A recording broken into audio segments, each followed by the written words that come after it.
Hey, what it do, y'all? It's your boy E2 Blue coming back at you again. Hey, man,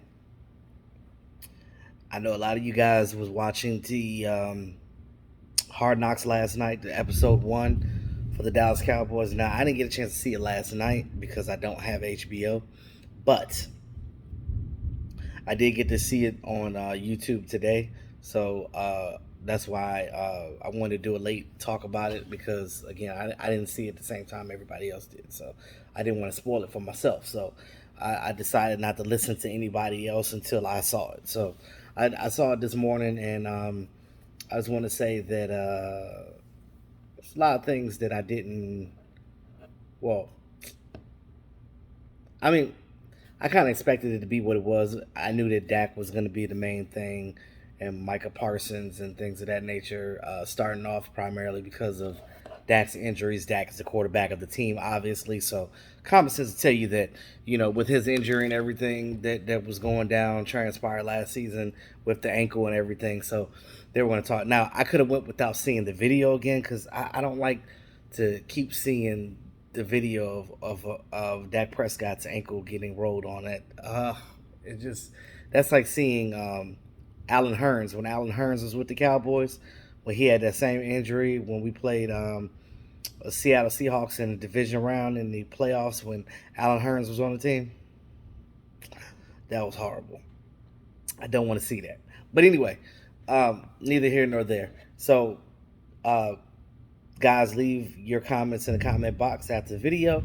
But as we go through, we know the whole situation with Dak Prescott. Now, after I do my recap, I'm gonna talk a little bit how I feel about his situation going forward because that's key in how many games we're gonna win this year. Because we talk about okay, the team's doing better, the defense is doing better, but with everything else that's going on with this team, as far as Dak Prescott's injury, it's a little iffy here and there. Now, let's get into it. Okay, so as when it started, of course, it started off with Dak Prescott's ankle, and you know, like I said, we didn't want to see that again.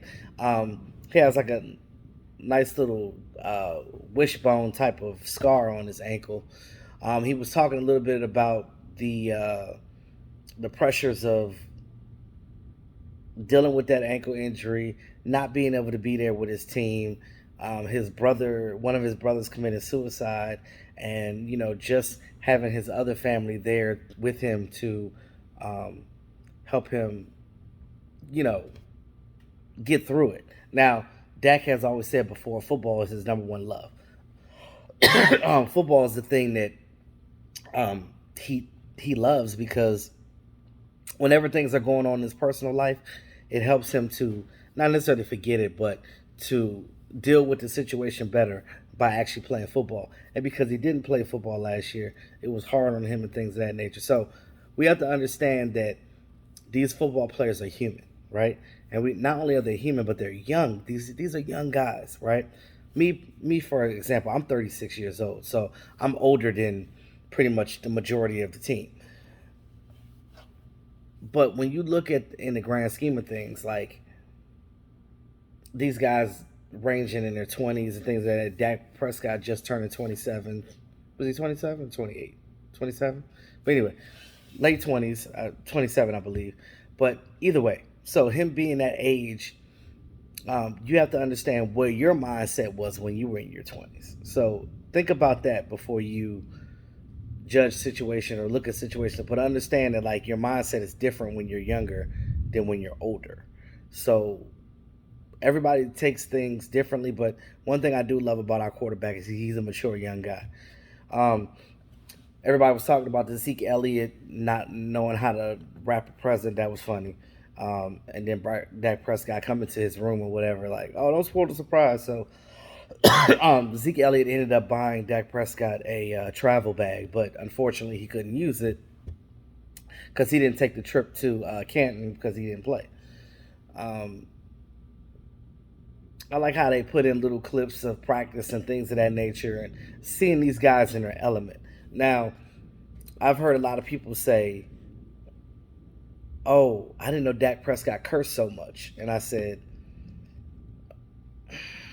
how could you not know Dak Prescott curse? I understand that like the type of person that you see Dak as in the media and stuff like that. Of course, he's not going to curse in front of the media cameras and stuff like that because they had to put on a different persona. It's a professional persona that they had to put on in front of the media. Now, when they're in their element and playing football, those of you know, and those of you that play football, you know that the curse words come with the game of football. It's just almost like when you're dealing with the aches and pains, you're dealing with the frustration and things when it comes to football. You're gonna say curse words here and there. We all do. I know I did when I played football. So it's just a part of the game. Now, granted, he's not gonna do that all the time, but understand that like just like with you guys in your job, how many of you act differently on your job than you do when you're at home or around your friends? Pretty sure 100% of you guys. It's the same thing here with Dak Prescott in the football. Everybody says, "Oh, I didn't know he cursed so much."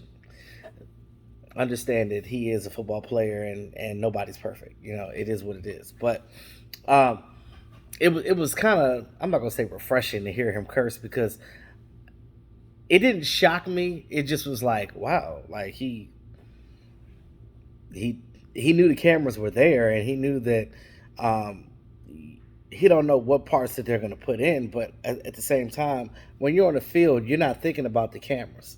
You know what I mean? Like you're there, you're practicing, you're forgetting. Like you have hard knocks in the back of your mind. You're not even really thinking about them and forgetting that they're there at the time. But I will say that as much as a leader Dak is on this team, it just shows a human element to him. I don't want my quarterback to be a robot. You know what I mean? And he was clearly frustrated with the fact that he was not able to practice and play and things of that nature. I get it. I get it. He even told, he said something to Gary Gilbert. Gary Gilbert walked past him. Gary Gilbert said something to him. He was like, man, I didn't even ask your ass to go out there. He was like, shit, I wanted to be out there. They put you out there. I didn't put you out there. Like, it's funny. Like, it's just seeing the command of the team that Dak has, and the fact that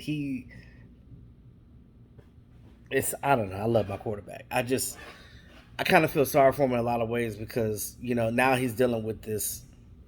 Well, I'll get into that, but um, seeing CeeDee Lamb out there, beasting and stuff and catching all those balls, it's just refreshing to. And I thought that Hard Knocks probably, some people probably think that Hard Knocks is probably gonna make you think that Dak is a diva. If you think Dak is a diva after watching this thing, you need to rewatch the shit over and over again because you need to understand that like everybody has different sides to them, right? You're different when you're at work. You're different when you're with your friends. You're different when you're with your family. So it's you have to look at I told you guys I look at things outside the box. You have to train yourself not to just look one sided and stop listening to these dumbasses. Like you have to understand that like football is their life and they love this game and this is who they are.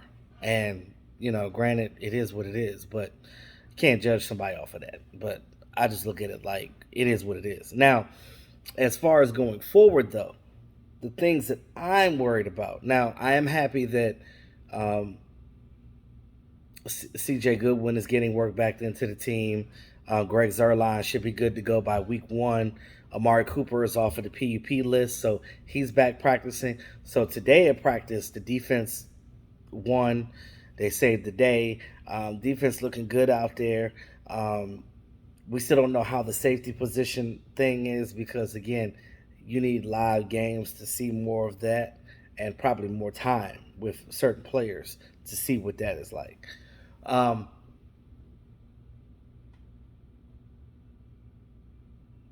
When you look at the backup quarterback situation and you look at Dak Prescott's situation. Now, Dak was throwing to Amari today.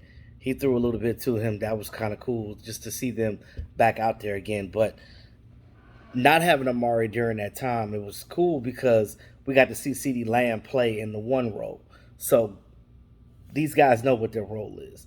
Amari knows when he come back, he's sliding right back into the wide receiver spot. CeeDee Lamb knows he's going to be that second or third. So But CeeDee Lamb did good and took advantage of those snaps because it elevated his game so much, and the maturation of growing from your rookie year to your sophomore season and beyond. Like, if you're going to be a football player, you have to keep progressing. That's just how it works. But looking at Dak Prescott and this muscle situation, right? Now, I never played quarterback. I was a linebacker when I played football. But when you look at throwing the ball, right? You don't normally get an MRI for a muscle situation, right? Now, they had to consult the Texas Rangers because of the situation with Dak Prescott is not a normal injury that a quarterback has, because it was muscular tension up under here. Now, bones heal fast, right? We all know that. Those of you that ever broken a bone, you put it back together, boom, it sets, it's strong, it's strengthened again. Tendons, though, take a long time to heal. You could be dealing with tendonitis for years and be like, oh, that finally healed. You can't just look at a tendon and be like, okay, this is the time frame that we have for it. Now, if you go back and watch my earlier videos, I told you guys already when Mike McCarthy was first talking about his injury, they said he wasn't going to throw for a couple of days, and I'm like, this thing is starting to be a little fishy, getting a little fishy. Now, granted, like I said, I don't throw the ball, but I do understand that, like, that's a rare type of injury for a quarterback to have, in that particular area, because again, it's not like it's like up top, like how that had to do with your throwing, but at the same time, it does have something to do with his throwing because it's hindering him from making accurate throws. So, with me telling you guys about this tendonitis, we are vastly closely approaching the regular season. So, how are they going to play this going forward? Is Dak Prescott going to be okay by the time this season starts to roll with this team? Or is there going to be setbacks? Or is there going to be a situation where, okay, he feels good to go now, but as time goes, that arm is not going to be good later on in the season, and he's going to have to sit out. You don't want that either. Another thing, too, my opinion is this. This roster that you see right now, everybody that's here, there might be somebody on this team week 1 against the Tampa Bay Buccaneers that's not on this roster right now. Is this team satisfied with these backup quarterbacks? Outside of Garrett Gilbert, no. Right? I like Garrett Gilbert. I like what he brings to the table. I think that he's a solid guy. Ben DiNucci, he needs to be on a practice squad or something because he still needs a lot of development. Same thing with Cooper Rush. They're not ready. So don't be surprised if the Cowboys go out and get a backup quarterback from a team that drops a guy from the roster after the cut downs. If you see the Cowboys spend more than, I don't know, $2 million some odd dollars for a player,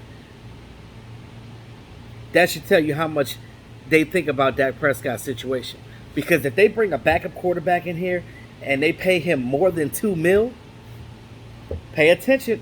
I'm going to say it again. If the Dallas Cowboys bring a backup quarterback in here before week 1, and this quarterback gets paid more than $2 million so odd dollars, if he gets paid more than the veteran minimum, that's going to tell you all you need to know about how nervous they are about this Dak Prescott injury, because we're trying to win the Super Bowl here, right? Now, it's not Dak Prescott's fault. Shit happens, right? We talk about it all the time. Shit happens. And how do you avoid shit from happening? You don't. You try to prepare yourself more by being prepared, by having your ducks in a row. And having your ducks in a row is having the right type of backups. Now, I would have loved to still have Andy Dalton on this team. But Andy Dalton did what he needed to do here, and he moved on, and he got more money. So that's where we at with that. So let that sink in your mind. Let me know what you guys think in the comment box about that. So I know this video is a little longer, but it needed to be because it had to be talked about. So I'm a little worried about Dak when it comes to that. I mean longevity, like throughout the season. Remember, we have 17 games this season, not including the playoffs. So look at it like that. Let me know what you guys think in the comment box, man. Like, share, subscribe to the channel. It's your boy E2 Blue, always keeping it real.